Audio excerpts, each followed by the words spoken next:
আসসালামু আলাইকুম। আজকে রান্না করে দেখাবো মুরগির মাংস ভুনা।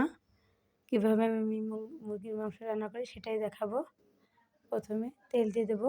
আমার বোতলের তেলটা কম আছে, এই কারণে যতটুকু আছে ঢেলে নিলাম। অফ ক্যামেরায় তেল দিয়ে দিছি।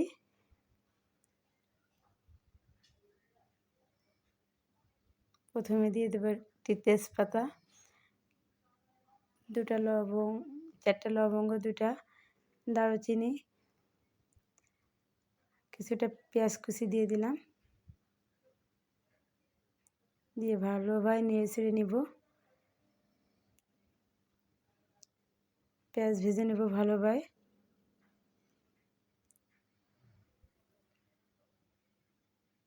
পেঁয়াজ ভাজা হয়ে গেছে, একটু পানি দিয়ে দিছি যাতে পুড়ে না যায়।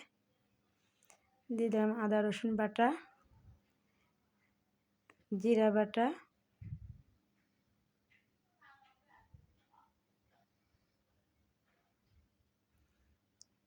শুকনো মরিচের গুঁড়া,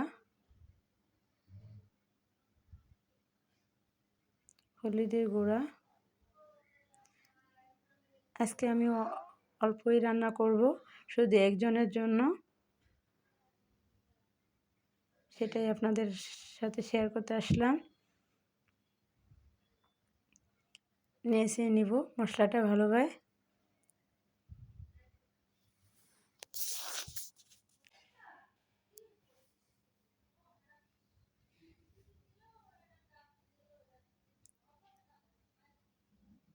ভালোভাবে নেড়ে নিব।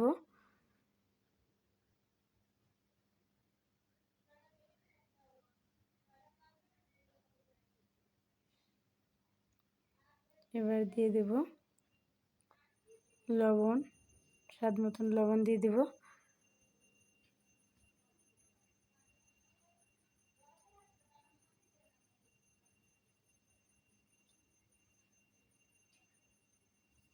দিয়ে দেবো পানি কিছুটা। মশলাটা কষাই নিব যাতে কাঁচা গন্ধ না থাকে।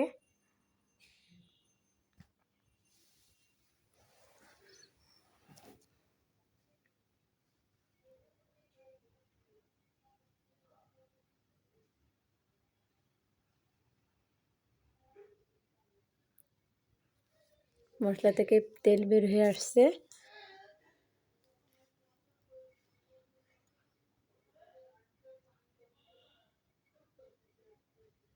দিয়ে দেব মাংস।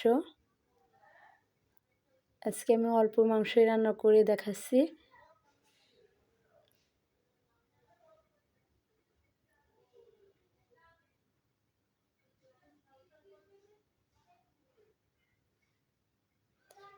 একজনের জন্য রান্না করতেছি, সেই কারণে অল্প মাংস।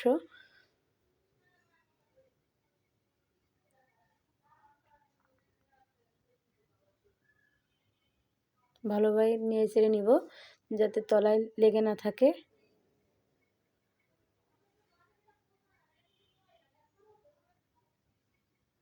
ঢেকে দিয়ে দেব। আবার নেড়ে দিব।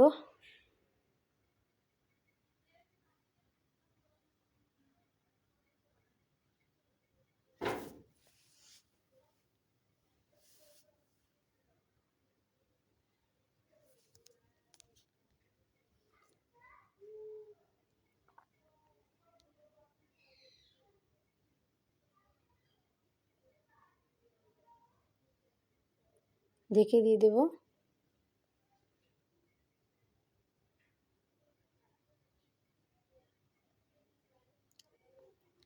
অফ ক্যামেরায় পানি দিয়ে দিয়েছিলাম, আমার মনে ছিল না ক্যামেরাটা অন করতে।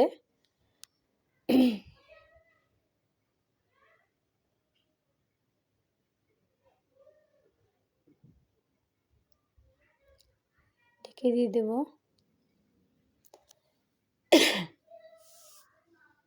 কিছুক্ষণ পর আবার এসে নেড়ে দিলাম।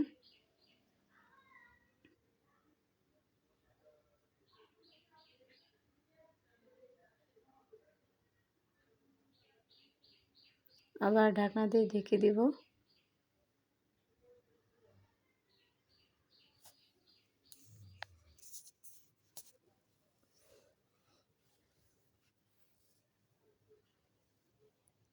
আবার একটু নেড়ে নিব যাতে তলায় লেগে না থাকে। মাংসটা লেগে গেলে, মশলা পুড়ে গেলে স্বাদ নষ্ট হয়ে যাবে। এখানে বারবার নেড়ে দিচ্ছি।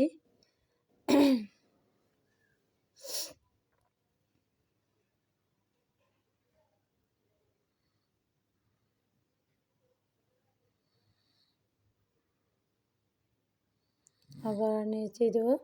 আমার মাংস প্রায় রান্না শেষের পথে।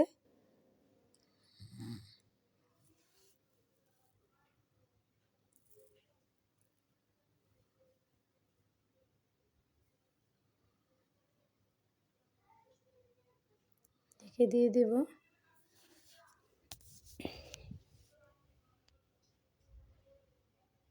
একটু নেড়ে নিব।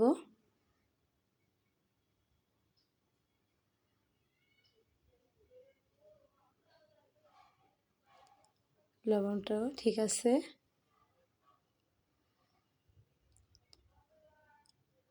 আমার মাংস রান্না হয়ে গেছে, দেখেন কত সুন্দর কালারটা হয়েছে।